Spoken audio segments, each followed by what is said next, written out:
Todos son conductores de TMP. Dicen que no hay luz verde. Estamos aquí parados.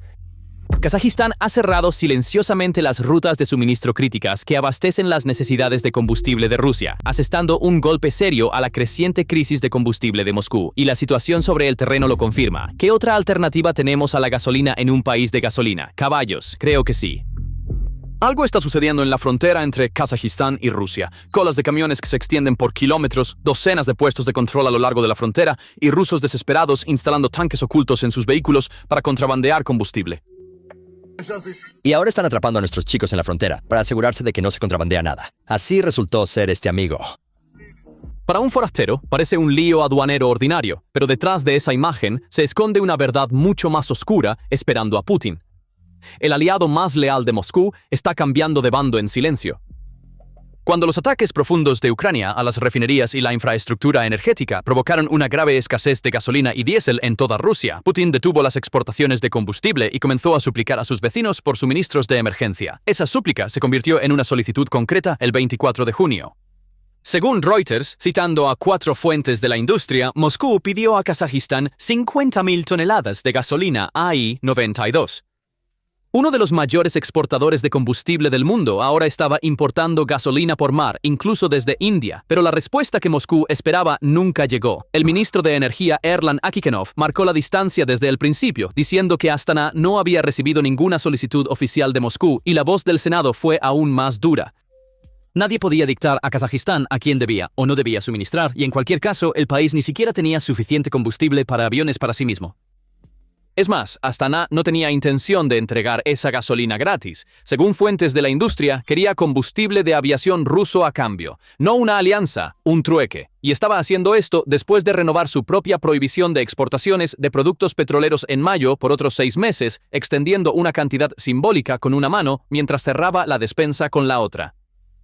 Los rusos comunes encontraron su propia solución. Cruzaron la frontera hacia Kazajistán porque la gasolina allí era casi 1,5 veces más barata. Instalaron tanques auxiliares ocultos en sus vehículos, llenaron camiones y la contrabandearon de regreso. Pero Astana, durante años considerada la aliada más leal de Moscú, tampoco permitió ese flujo y empujó la crisis a una dimensión completamente nueva. Antes de continuar, una pequeña solicitud. Análisis independientes de guerra y geopolítica como este son suprimidos por el algoritmo. Suscribirse, dar me gusta al video y dejar incluso un comentario de una palabra nos ayuda a superar esto. Porque ahora llegamos al momento en que Moscú acusó a Kazajistán por el ataque a la refinería de Omsk. Para detener el contrabando, Kazajistán estableció 59 puestos de control policial a lo largo de la frontera rusa, limitó los cruces de vehículos a 1 vez al día y comenzó a inspeccionar los camiones de combustible uno por uno. Los resultados se mostraron en 2 días, con 61 intentos de contrabando de combustible bloqueados. El Ministerio de Finanzas anunció que había detectado 392 intentos ilegales desde el inicio del año, involucrando vehículos equipados con tanques auxiliares ocultos. Y la queja de un comentarista ruso resumió todo el panorama en una sola línea. Kazajistán era prorruso en todos los demás aspectos. Simplemente no quería compartir sus productos petroleros refinados. La resistencia de Astana no se detuvo en el combustible. El 6 de julio, cuando drones ucranianos atacaron Omsk, una de las refinerías más grandes de Rusia, la parte rusa afirmó que esos drones habían sido lanzados desde territorio kazajo. Astana rechazó la afirmación de plano, calificándola de acusación irrazonable, diseñada para dañar las relaciones bilaterales. La acusación nunca fue verificada, pero el verdadero problema ni siquiera es si es cierta. Es que Rusia ha comenzado a creerlo, porque algo se rompió en Moscú ese día. Los blogueros de guerra rusos se volvieron frenéticos y las palabras del bloguero Seth Goldman resumieron la ira que circulaba por el país en una sola respiración. Kazajistán bombardeó Omsk y ahora está atrapando a nuestra gente. Ahí es donde están. Los Kins han tomado una decisión. Esa es la DKB. Nadie nos ayudó con nada. Esas palabras no tienen valor militar, pero su valor político es enorme, porque lo que Goldman está gritando, dejando de lado las groserías, resulta ser cierto. La OTSC, la respuesta de Rusia a la OTAN, resultó ser un pedazo de papel en el momento exacto en que su dueño más lo necesitaba. Ni un solo miembro envió un solo soldado, y Kazajistán se negó rotundamente a reconocer Donetsk y Luhansk. Y la ironía es aún mayor. En enero de 2022, cuando estallaron protestas en Kazajistán, fue Tokayev quien pidió ayuda y Moscú envió a sus paracaidistas y lo mantuvo en su puesto. Un mes después, Rusia invadió Ucrania y vino a cobrar la deuda. Astana no pagó. Moscú interpretó esto como una traición, como un amigo apuñalándolo por la espalda. Astana le da a la misma jugada un nombre completamente diferente: supervivencia. Y el razonamiento de Astana no es débil, porque Kazajistán comparte una frontera de 7.000 kilómetros con Rusia, tiene una minoría rusa sustancial en su norte y todavía escucha una frase resonando en sus oídos. Hace años, Putin dijo que Kazajistán nunca tuvo ninguna condición de Estado. Cada funcionario kazajo que observó lo que sucedió en Ucrania llegó a la misma conclusión: ser aliado de Rusia no garantiza no convertirse en el objetivo de Rusia mañana. Por eso Astana no está apostando, está comprando un seguro. Y aquí es donde reside la elegancia del movimiento de ajedrez, porque Kazajistán nunca ha pronunciado una sola frase dura contra Rusia, no declaró sanciones, no retiró a ningún embajador, nunca dijo que la alianza había terminado. Ancló cada movimiento a una justificación impecablemente legítima: inspecciones aduaneras a normas internacionales, puntos de control de combustible a la lucha contra el contrabando. Puedes sancionar a un enemigo abierto, amenazarlo, enviar tanques si es necesario.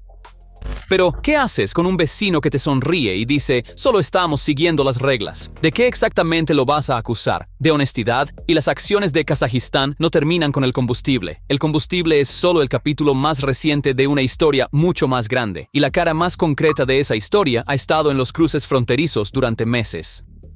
El mes pasado, imágenes filmadas el 7 de junio lo mostraron en su totalidad. En el cruce fronterizo entre Aktobe y Orenburg, cientos de vehículos estaban atascados en una enorme fila del lado kazajo. La espera se extendió a 3 días y cualquiera que quisiera saltarse la fila pagaba 10.000 rublos.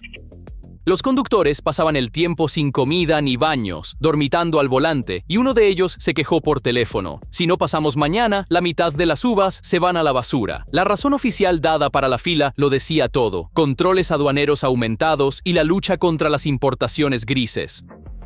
Así que esto no fue un fallo, era la cara visible de un asedio que comenzó en septiembre de 2025 y ha durado 10 meses, y detrás de esto se encuentra un juego de ajedrez geoestratégico silencioso pero devastador que Kazajistán está jugando contra Rusia. Astana ya se había orientado hacia otras direcciones, alejándose de Rusia.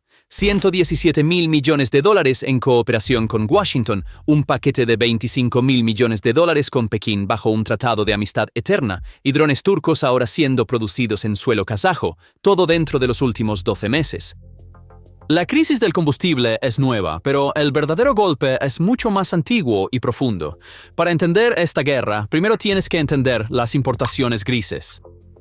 Cuando las sanciones occidentales bloquearon a Rusia de comprar electrónicos, chips y partes de drones directamente, Moscú encontró una puerta trasera: Kazajistán. Como miembro de la Unión Económica Euroasiática, Kazajistán permitió que los productos chinos pasaran con bajos aranceles y desde allí se enviaban discretamente a Rusia. Componentes de drones, semiconductores, baterías, todo fluía a lo largo de esta ruta. Moscú hizo la vista gorda e incluso lo alentó. La supervivencia de la economía de guerra dependía de ello. Justo después de la cumbre de la Organización de Cooperación de Shanghái en septiembre de 2025, la aduana kazaja aumentó las tasas de inspección de carga sensible al 99%. ¿Por qué exactamente entonces? Según BNE IntelliNews, los empresarios chinos se habían quejado directamente a Tokayev sobre el soborno desenfrenado en la frontera, así que esto no fue simplemente un gesto hacia Occidente, también fue una reestructuración con la que Pekín no tuvo problema. En lugar de ser aplastado entre dos grandes potencias, Kazajistán encontró un movimiento que sirvió a ambas. El resultado fue dramático. Una fila que comenzó en septiembre con 2.500 camiones alcanzó 7.500 en un mes y 10.000 en 2. Commerzant y Medusa confirmaron las cifras. Algunos conductores habían estado esperando durante 2 meses. La región fronteriza se había convertido en un cementerio de acero, extendiéndose por kilómetros y negándose a moverse. En este punto, Putin se vio obligado a admitirlo. Las importaciones negras estaban fluyendo a través de las fronteras de Rusia. Habló con Tokayev y aseguró una promesa de solución, pero la promesa se quedó en promesa. 10 meses después, las colas siguen ahí, y la respuesta de Kazajistán es la misma de siempre: seguimos las reglas. Esas 3 palabras son toda la estrategia de Astana, porque Kazajistán no está declarando la guerra a Rusia. Simplemente está obedeciendo la ley, y es precisamente por eso que Moscú no tiene nada que pueda hacer. Más que eso, Kazajistán convirtió esta presión temporal en una estructura permanente. Introdujo nuevas reglas de licencias de exportación válidas por al menos un año. Esto ya no es un problema aduanero, es un cambio de política estructural. La puerta trasera no se cerró temporalmente, se cerró para siempre y nadie obligó a Astana a hacerlo, lo eligió. Detrás de los números hay historias humanas, y esas historias cuentan la verdadera magnitud de esta crisis mucho mejor que cualquier cifra. En el reportaje de Meduza, Irina, la esposa de un conductor de Irkutsk, lo describe. Una pesadilla, vehículos estacionados por todas partes, peleas estallando, sin baños, sin comida, sin dinero, deudas acumulándose. Después de una semana, su esposo abandonó el camión y regresó a casa. Su jefe simplemente envió a otro conductor y lo que estaban transportando era menaje de cocina común, no mercancías sancionadas. Las víctimas de esta crisis no son solo contrabandistas, sino personas comunes haciendo comercio común. El mecanismo de soborno es igualmente impactante. Según Igor, un conductor de Orenburg, solo los camiones de ciertas empresas pasan, paga $700 y ni siquiera te inspeccionan. Otro conductor ha estado atrapado en la frontera durante 47 días, con una carga de electrónicos. Sus clientes han demandado. La periodista kazaja Gulnara Bashkenova lee lo que hay detrás. Parece una purga anticorrupción, pero en realidad es una redistribución de poder. Estamos viendo en vivo quién llega a controlar este mercado. Su comentario nos protege de una ilusión fácil. Kazajistán no está haciendo esto puramente por principios. Quien se beneficia del mercado gris también se está renegociando. El heroísmo puro es raro en la geopolítica. El movimiento generalmente comienza cuando el interés y el principio apuntan en la misma dirección. El nuevo requisito de identificación digital de Rusia profundizó aún más la crisis. En el cruce de Shaizan, la fila alcanzó los 10 kilómetros. Las empresas de logística perdieron contratos por valor de millones. La carga perecedera se echó a perder y el efecto dominó no se detuvo en la frontera. En Armenia, los conductores bloquearon la carretera y aquellos que pasaban por Georgia fueron devueltos. Una crisis en un solo cruce fronterizo sacudió todo el espacio post-soviético. La consecuencia más crítica de esas filas de camiones se siente en el frente y afecta directamente el curso de la guerra en Ucrania. Según un informe de Euromaidan Press, las restricciones de Kazajistán sobre las exportaciones de doble uso están causando meses de retraso en las líneas de producción de armas de Rusia. Los sistemas afectados son conocidos: municiones merodeadoras Lancet, drones de reconocimiento Orlan, módulos de guía Shahed, misiles Kalibr e Iskander. El resumen del informe es contundente. Cada arma que no se produce es un arma que no se dispara a Ucrania. Piénsalo de nuevo. Un camión parado en una frontera aparentemente no cambia nada en el mapa, pero el chip en la parte trasera de ese camión iba a estar dentro de un dron Lancet 2 meses después, y ese dron iba a golpear una posición de artillería ucraniana. Ahora, ninguna de las dos cosas sucede. La industria de defensa de Rusia depende en gran medida de la importación de electrónica. Según datos del Atlantic Council, el 90% de los artículos en la lista de importaciones ilícitas de alta prioridad de Rusia provino de empresas chinas, y una parte significativa de ese flujo utilizó la ruta kazaja. Cuando la ruta se bloqueó, Rusia se vio obligada a recurrir a alternativas más caras, lentas y arriesgadas. La evaluación del Kyiv Post lo resume. La economía de guerra de Moscú depende de rutas de tránsito frágiles y de la buena voluntad política de sus vecinos. Considera lo extraño que es esto: un país con armas nucleares, el ejército terrestre más grande del mundo y un veto en el Consejo de Seguridad está esperando que un chip chino pase por la aduana kazaja para poder construir un dron. Las superpotencias no dependen de sus vecinos para sus cadenas de suministro. Rusia sí. Mientras Kazajistán cerraba una puerta, abría otra, y esa puerta excluye a Rusia por completo. El corredor medio, anteriormente la ruta de transporte internacional transcaspiana, conecta China a través de Kazajistán con el mar Caspio, luego a través de Azerbaiyán, Georgia y Turquía hacia Europa. Evita por completo la línea transiberiana de Rusia. Las cifras de crecimiento son el relato: 800.000 toneladas se movieron en 2017, 4,5 millones de toneladas para 2024. En el primer trimestre de 2026, el tráfico ferroviario de contenedores aumentó un 34% interanual. Las cifras son impresionantes, pero el mensaje real es estratégico. El Banco Mundial aprobó $846 millones en garantías. El objetivo es 11 millones de toneladas al año para 2030. Las tarifas son entre 25 y 30% más bajas que la ruta rusa. Los puertos de Aktau y Kurik en Kazajistán están siendo modernizados, el ferrocarril Bakú-Tiflis-Kars fortalecido, y la Unión Europea apoya abiertamente el corredor como una ruta libre de Rusia. La energía apunta en la misma dirección. El 80% del petróleo kazajo todavía sale por Novorossiysk, pero la línea alternativa a través de Azerbaiyán está creciendo rápidamente, y los ataques a los puertos del Mar Negro hacen que Novorossiysk sea un poco menos confiable cada mes. Cada ruta rusa que se congestiona es un nuevo cliente que fluye hacia el corredor central. Y no pierdas de vista el verdadero punto aquí. El poder de Rusia en esta región nunca provino solo de su ejército. Rusia era fuerte porque era la única puerta de Asia Central al mundo. El petróleo fluía a través de un oleoducto ruso. Las mercancías se transportaban por un ferrocarril ruso. Ahora se ha abierto una segunda puerta al lado, y la segunda puerta es más barata. Además, Rusia no tiene ningún instrumento para detener este corredor. No puede bombardearlo, no puede sancionarlo, no puede competir con él en precio. Por primera vez en su historia, tiene que sentarse y observar una ruta rival. Un imperio termina el día que pierde su monopolio. Termina mientras sus tanques aún están estacionados. Una breve pausa. Si has llegado hasta aquí, dar me gusta al video y dejar tus pensamientos abajo ayuda a que este análisis llegue a muchas más personas. Y si no estás suscrito, hazlo también, porque ahora llegamos a la bofetada diplomática más dura que Astana ha dado a Moscú. El alejamiento de Kazajistán de Rusia no se limita a la logística. La dimensión diplomática es igualmente aguda. La visita de Tokayev a Washington y la reunión en la Casa Blanca produjeron 29 acuerdos, 17.000 millones de dólares en valor directo, una asociación acumulada de 117.000 millones de dólares. El contenido no es una lista, es un mensaje. 3.700 millones de dólares en inteligencia artificial e infraestructura digital, una ruptura con la dependencia digital rusa. 1.100 millones de dólares en minería de tungsteno, alimentando la cadena de minerales críticos de Occidente. 7.000 millones de dólares en aviones Boeing. 2.500 millones de dólares en maquinaria agrícola. Más allá de los números, el dato real es este. El comercio entre Kazajistán y Rusia cayó un 3.7%, mientras que el comercio entre Kazajistán y Estados Unidos aumentó un 30%. Y Tokayev vinculó la iniciativa de transporte de Washington directamente al corredor medio, lo que significa que Estados Unidos está financiando la ruta que excluye a Rusia. La ventaja diplomática es aún más aguda. Tokayev se negó abiertamente a reconocer las repúblicas populares de Donetsk y Luhansk, una ruptura seria con la solidaridad postsoviética. Mantiene su distancia dentro de la OTSC.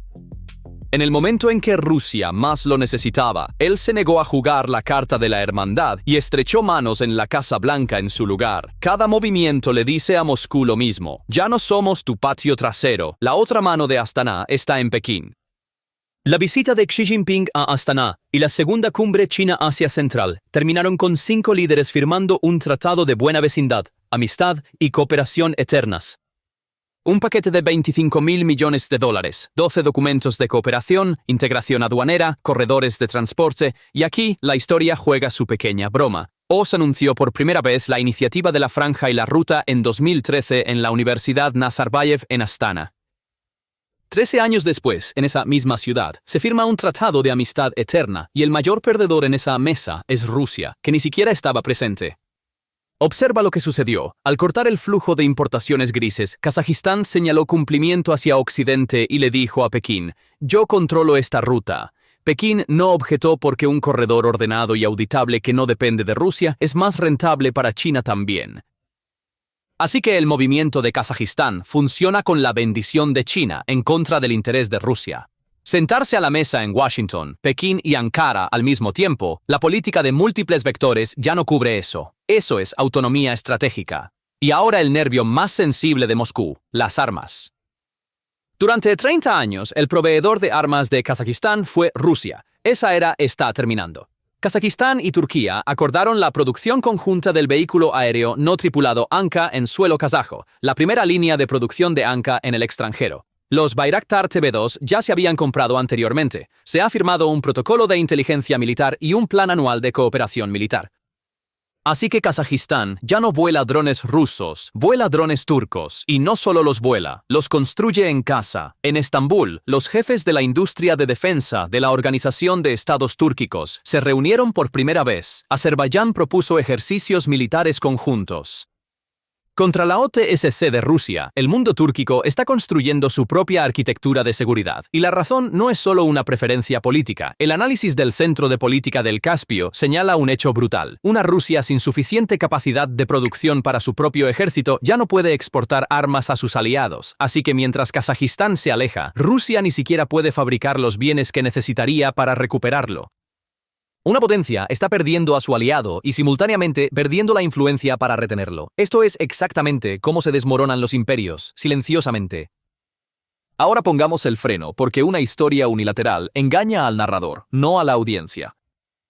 Primero, Kazajistán no es inocente en esta historia. Según el Instituto Robert Lansing, desde 2022, Astana ha sido uno de los canales centrales en la arquitectura de evasión de sanciones de Rusia. Componentes de drones y piezas de doble uso han fluido por esta ruta durante años, así que el cumplimiento de sanciones de hoy no es un despertar moral, es un recálculo del riesgo. Estar al lado de Rusia ya no compensa lo que cuesta. En segundo lugar, la mano de Rusia no está vacía. El comercio de la Unión Económica Euroasiática continúa. Putin y Tokayev siguen firmando declaraciones de amistad y el 80% del petróleo kazajo todavía sale por un puerto ruso, lo que significa que Moscú aún tiene una palanca. Rusia sigue siendo la mayor potencia militar de la región y también tiene herramientas más sucias disponibles. Presión política a través de la minoría rusa en el norte, fallos técnicos en el tránsito de petróleo, operaciones de información. La estrategia de Astana es audaz, pero no está libre de riesgos. Tercero, y lo más importante, Astana nunca dice que estamos en contra de Rusia. La estrategia de Kazajistán no es la confrontación, es una erosión silenciosa, y eso es mucho más efectivo que una ruptura ruidosa porque Moscú ni siquiera tiene un objetivo concreto con el cual enfadarse. Pero la dirección de la tendencia es indiscutible, y el poder económico de Rusia para revertirla está disminuyendo. La inflación ha subido al 14%, las tasas de interés están en 21%, el Fondo Nacional de Riqueza se ha reducido de $113.000 millones a 55, y el crecimiento ha caído del 4.5% al 1.5%. Toda la desesperación se resume en un dato. Rusia envía su propio crudo a Bielorrusia, Bielorrusia lo convierte en gasolina, y Rusia compra esa misma gasolina de vuelta. Lo que Kazajistán ha hecho cabe en una sola frase. Sin disparar un tiro, usando nada más que colas de camiones y acuerdos comerciales, ralentizó la máquina de guerra de Rusia. Mientras 10.000 camiones estaban en la frontera, la producción de drones Lancet se retrasó por meses. Mientras el corredor medio crecía más del 30% al año, el monopolio de tránsito de Rusia se desvanecía.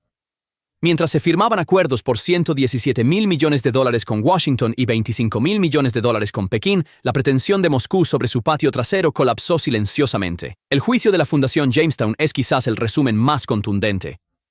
Astana ahora ve a Moscú menos como un aliado y más como una amenaza potencial. Y aquí está la verdadera lección. Rusia puede estar ganando terreno en el frente en esta guerra, pero al mismo tiempo está perdiendo algo mucho más valioso: influencia. El territorio se puede recuperar, la confianza de un aliado no. Una red de dependencia construida durante 40 años se está desmoronando en 3, y lo que la está deshaciendo no es ni una bomba ni un misil, solo un vecino diciendo: seguimos las reglas. Kazajistán nunca envió armas a Ucrania, nunca envió soldados, nunca ofreció apoyo abierto, pero cada camión que retiene en su frontera es un dron que Rusia no puede construir. Cada firma que pone es una palanca que Moscú pierde. Si hay un actor que está cambiando el curso de este frente sin siquiera pisarlo, es Astana. Para el Kremlin, la verdadera amenaza ya no proviene de los misiles. Proviene de puertas fronterizas que se cierran, nuevas rutas que se abren y acuerdos de $1.000 millones que se firman. La venganza silenciosa de Astana es exactamente lo que Putin más teme. Invisible, legal y por esa razón, imparable. ¿Crees que Kazajistán puede mantener esta línea hasta el final o Moscú eventualmente contraatacará con fuerza? Déjanos saber tus pensamientos en los comentarios. Para estar al día con los análisis exclusivos de guerra y geopolítica de PPR Global, por favor suscríbete a nuestro canal y activa las notificaciones. Gracias por elegirnos. Gracias por elegirnos. Gracias por elegirnos. Gracias.